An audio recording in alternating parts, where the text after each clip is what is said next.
Hello guys, and welcome back to the channel. My name is Shashank, and today we will discuss about the environmental issues. So, what is environmental issue?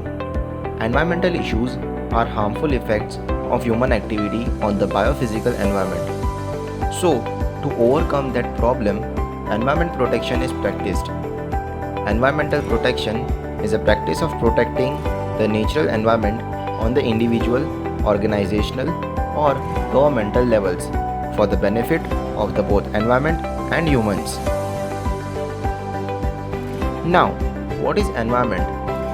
The natural environment encompasses all living and non-living things which are occurring naturally. This word was derived from French word environner, which means encircling or surrounding. Now, we will see what is pollution. We can say that the pollution is the introduction of contaminants into the natural environment that causes adverse changes. Pollution can take the form of chemical substances or energy such as noise, heat, or light. Any undesirable change in the physical, chemical, or biological property of environment is called pollution. It is the addition of any substance, that is solid, liquid, or gas, or any form of energy such as heat, sound, or radioactivity to the environment at a rate faster than it can be dispersed, diluted, decomposed, recycled, or stored in some harmful form. The factors that causes pollution are called pollutants. Pollution does an adverse effect on earth and is very bad and harmful for the environment and human beings. Now, what is global environment and what is global environmental issue? The major issue is human overpopulation. Due to this, other problems occurs like problem of biocapacity, carrying capacity, exploitation, industrialization, land degradation, land reclamation, urbanization, waste, water conflict, water scarcity, overdrafting, and many more.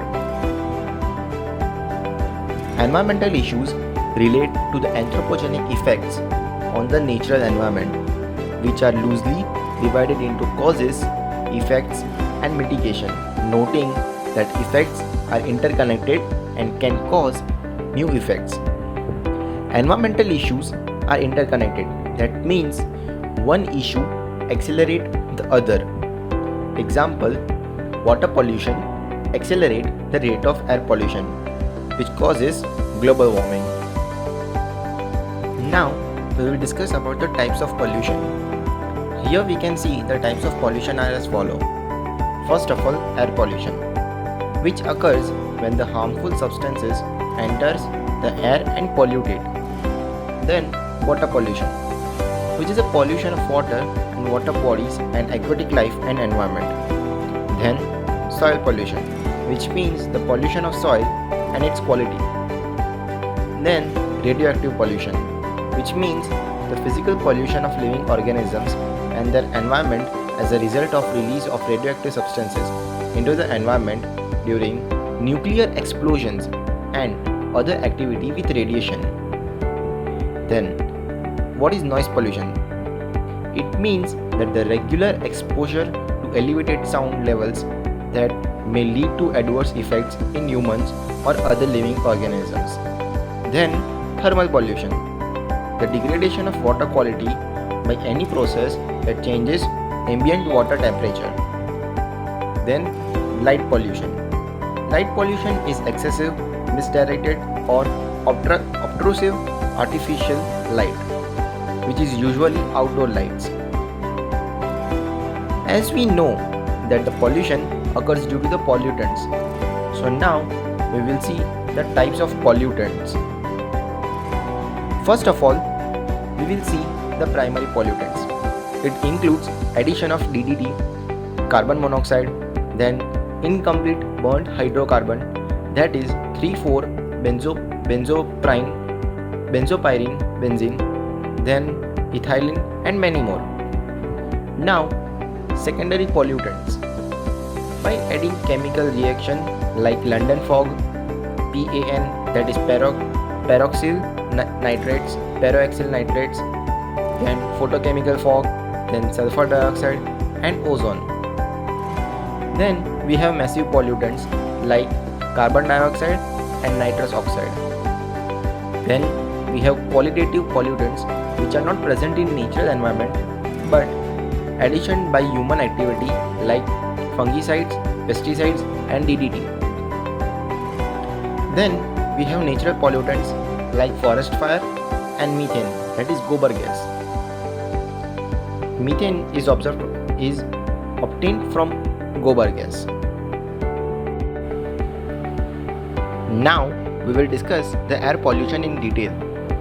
Air is essential for respiration in all living organisms. Pollutants reduce growth and production of crops as well as premature death of plants. The harmful effect of pollution on the living organisms depends upon concentration of pollutants, duration of exposure, organisms involved. Any undesirable change in physical, chemical or biological property of air is called air pollution. The important air pollutants are oxides of sulfur, oxides of nitrogen, oxides of carbon, smoke, smog and ozone. Now the types of air pollution. It includes outdoor air pollution and indoor air pollution. First, we will see outdoor air pollution. Outdoor air pollution involves exposure that takes place outside of the built environment. For example, fine particles produced by the burning of fossil fuels, that is, the coal and petroleum used in energy production. Then, the outdoor air pollution also occurs due to the noxious gases, that is sulfur dioxide, nitrogen oxide, carbon monoxide, chemical vapors, etc. Ground level ozone, a reactive form of oxygen and a primary component of urban smog, and also by the tobacco smoke. Now, indoor air pollution. Indoor air pollution involves exposures to particulates, carbon oxides and other pollutants carried by indoor air or dust. It includes gases like carbon monoxide, radon, etc. Then, household products and chemicals, building materials like asbestos, formaldehyde, lead, etc. They also are the reason for indoor air pollution. Then, outdoor-indoor allergens, that is cockroach and mouse droppings. Then, tobacco smoke, mold and pollen. All these are the pollutants of indoor air pollution.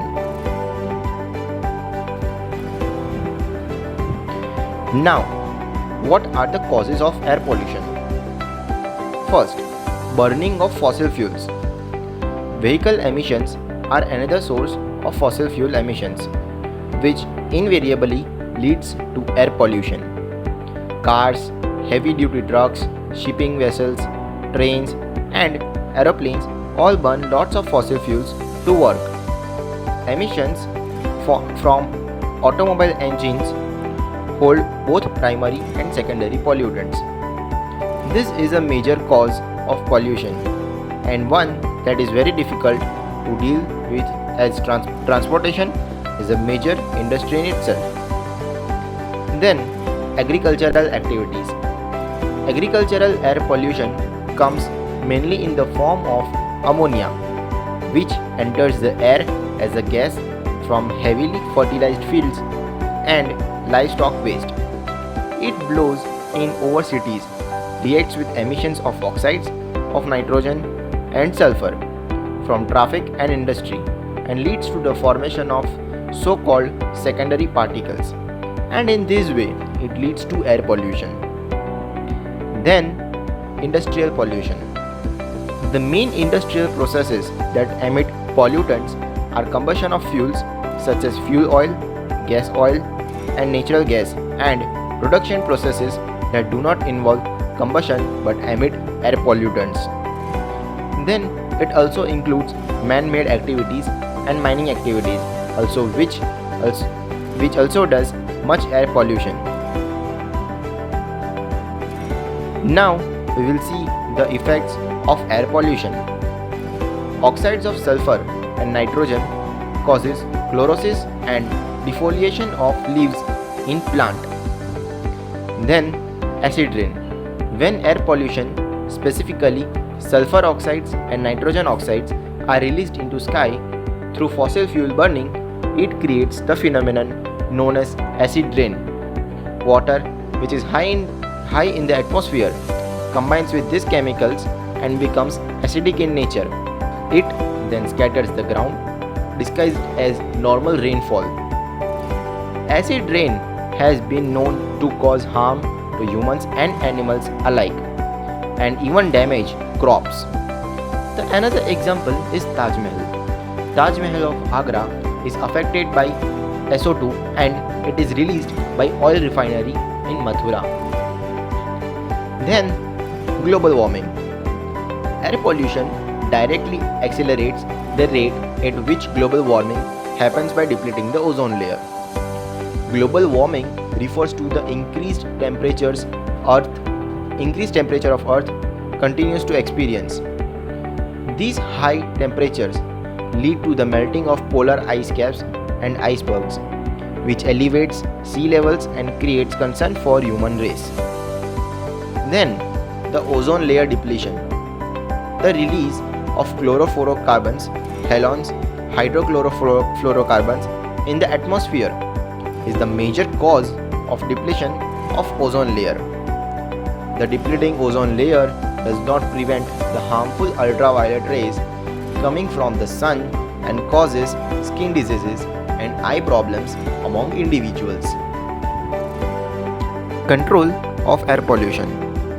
For the control of air pollution, the Air Pollution Control Act in 1955 was brought into the action, and then the further steps were taken to control the air pollution. Electrostatic precipitors. There are many methods for removing particulate matter. The most widely used is the electrostatic precipitator. It can remove over 99% of particulate matter present in the exhaust from thermal power plant. It has electrode wires that are maintained at several thousand volts to produce a corona that releases electrons.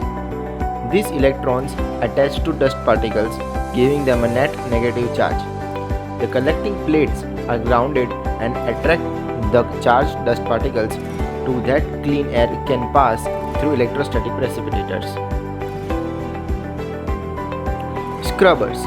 It helps in removal of gas like SO2 and exhaust is passed through water or lime and to form a precipitate. Catalytic converters.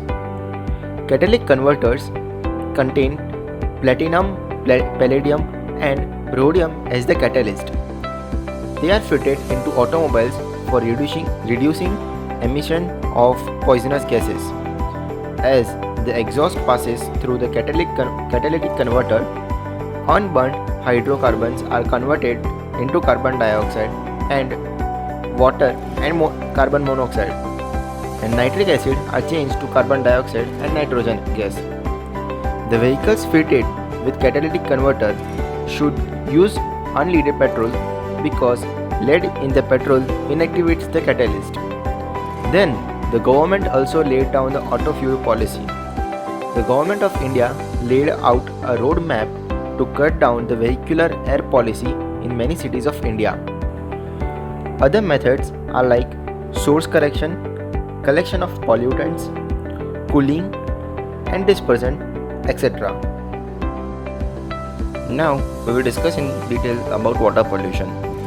The addition of any substance to water or change in water's physical and chemical characteristics in any way which interferes with its use for a legitimate purpose is known as water pollution. Water is never pure. It contains various dissolved gases like hydrogen sulfide, ammonia, nitrogen, carbon dioxide. It also contains dissolved minerals like calcium, magnesium, sodium, and other suspended matters, and even microbes. These all are present in very low amounts and hence do not pollute water. Polluted water is turbid, bad smelling, unfit for drinking, and is responsible for cause of several diseases. Water pollution is caused due to many reasons. First of all, about wastewater. When we throw a wastewater in the clean water, which is fit for drinking and fit for legitimate use, and when we throw wastewater in it, then the clean water is of no use now. It has got polluted. Then industrial water. It comes from pharmaceuticals, soap industry, paper and pulp industry, food processing and metallurgical industries. All these industries, if they do not have proper management of wastewater, then they used to throw the water in rivers or some clean water areas. In this way, they pollute the water. Then, agricultural sources.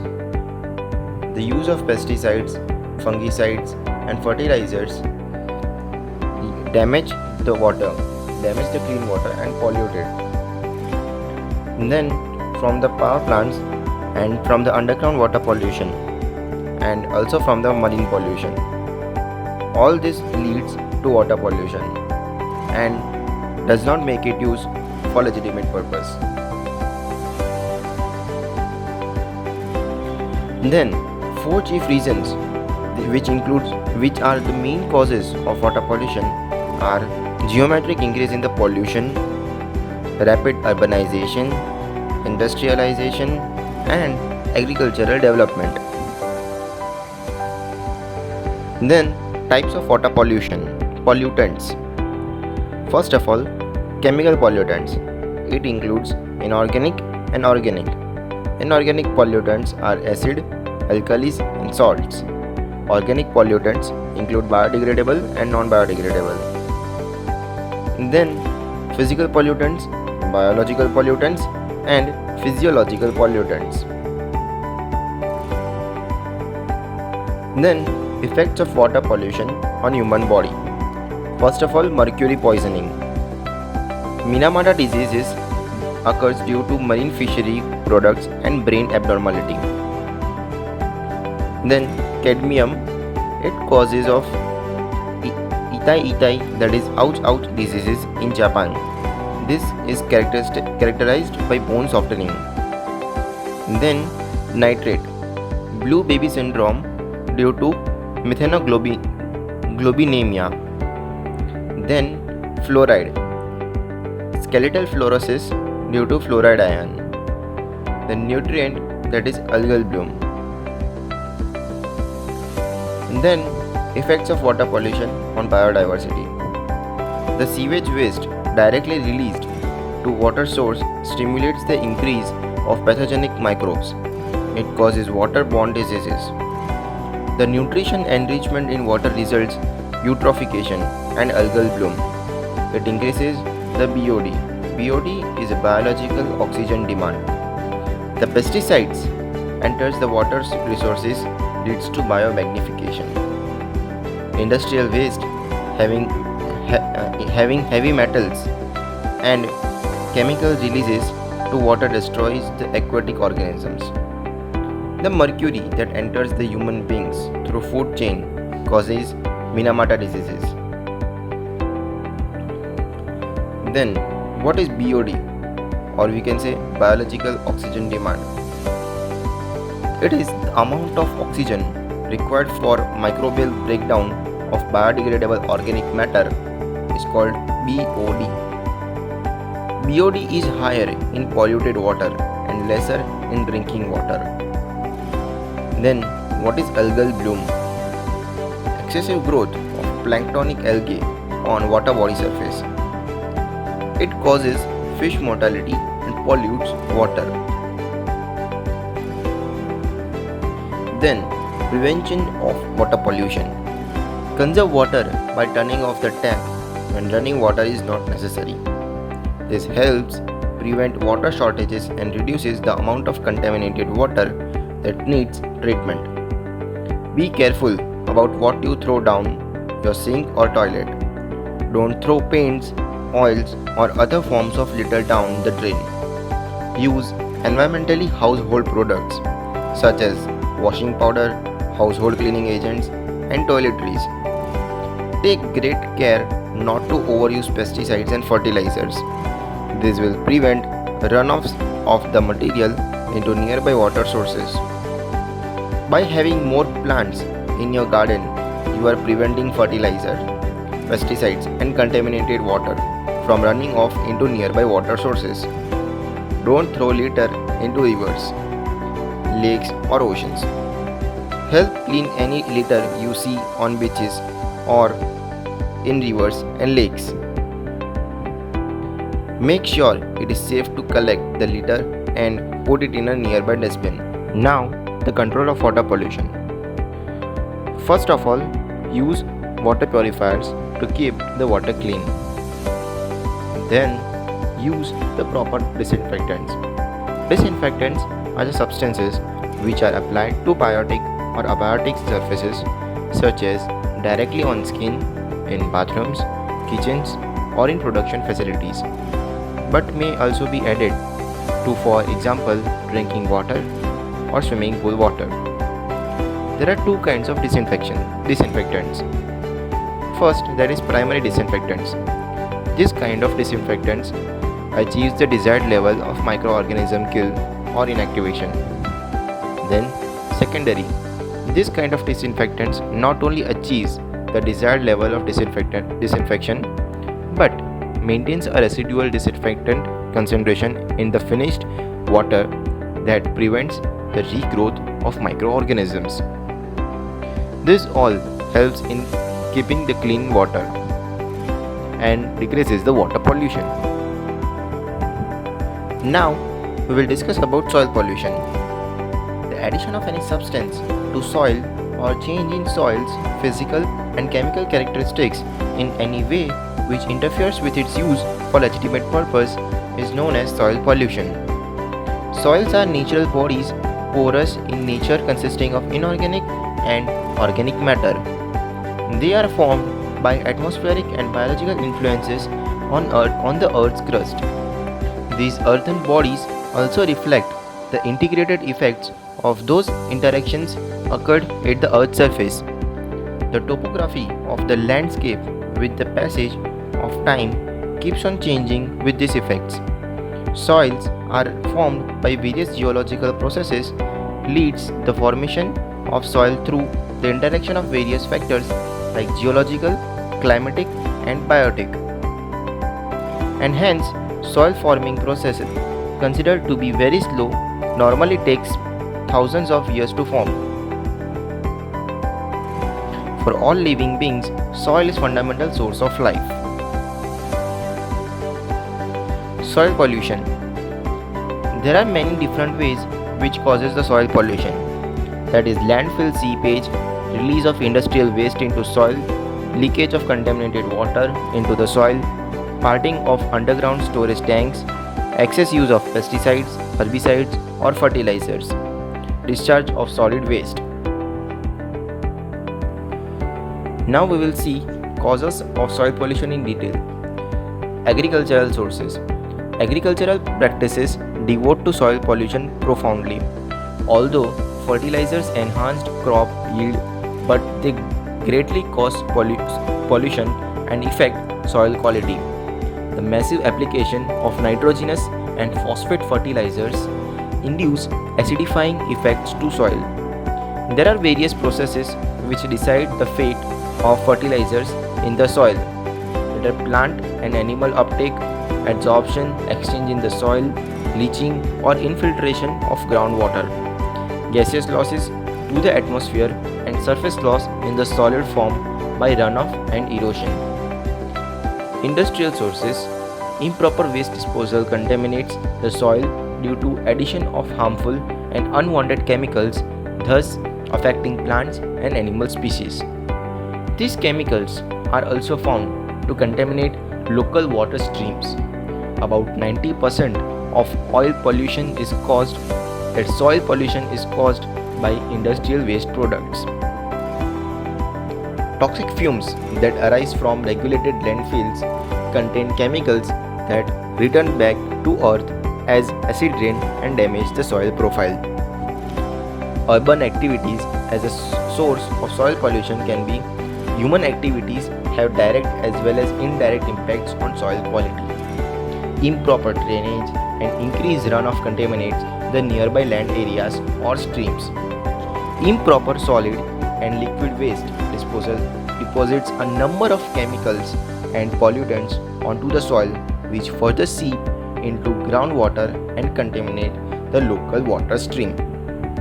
Due to excessive deposition of waste, there is decrease in bacterial population in soil that deems the soil unfit. Decomposition by bacteria generates methane gas, contributing to global warming, which is a greenhouse gas. Then, waste disposal. Finally, a growing cause of concern is how to dispose our waste. While industrial waste is sure to cause contamination, there is another way in which we are adding to pollution. Every human produces a certain amount of personal waste products by way of urine and fecal. Though most of it found its fate in sewers, but a large amount is dumped onto landfills in form of diapers. Even the sewage ends up stacking up into the landfills where the biological waste pollutes the soil and water. Then we can see accidental oil spills. Oil spills can happen during the storage and transportation of chemicals. This has been observed at most of the fuel stations. The chemicals present in the fuel deteriorates the quality of soil and make them unsuitable for cultivation. These chemicals can enter into groundwater through soil and also makes the water undrinkable. Then acid rain. Sulfur dioxide and oxides of nitrogen and ozone to some extent are primary cause of acid rain. These pollutants originate from human activities such as combustion of burnable waste, fossil fuels in thermal power plants and automobiles. These constituents interact with reactants present in the atmosphere and result into acidic deposition. When air pollutants combine with the rainwater, it forms acid rain. Along with the wet deposition, there are also dry depositions of acid, which can be transformed into salts in the soil and cause the same environmental damage as do the wet deposits. Now we will see effect of soil pollution. It affects on human health. Various diseases are also transferred to us by the crops and plants grown on polluted soil. For example, Salmonella being a food-borne disease, one of the common root of this bacteria in vegetable is through soil. Plants retain those toxins, and when they die, it decomposes the toxic material back into the soil, and in due course the soil will become unusable. Many bacterial infections spread through contact with polluted soil like leptospirosis, actinomycosis, anthrax, botulism, etc. It is through contaminated soil that many helminths like Ascaris librocoides, Nectar americanus, and many more enters human beings, and some other examples like tetanus bacteria and some hantavirus are transmitted to human through infected rodent excreta which may be in soil. Long-term exposure to such soil can affect the genetic makeup of the body, causing congenital illness and chronic health problems that cannot be cured easily. Then, effect on growth of plants. Elevated levels of soil contaminant can negatively affect plant vigorously, animal health, microbial process, and overall soil health, and hence the ecological balance of any system gets affected. Most plants are unable to adapt when the chemistry of soil changes so drastically in a short period of time. Then, decreased soil fertility. The toxic chemicals present in soil can decrease the soil fertility and therefore decreases the land production. The addition of toxic chemicals which impact soil properties of soil that regulates life processes is known as chemical degradation process. Thank you so much for watching our video, and do subscribe our channel for the more information and more content like this. And please visit our website, that is www.thescihub.in, for the material and for the MCQs. Thank you so much.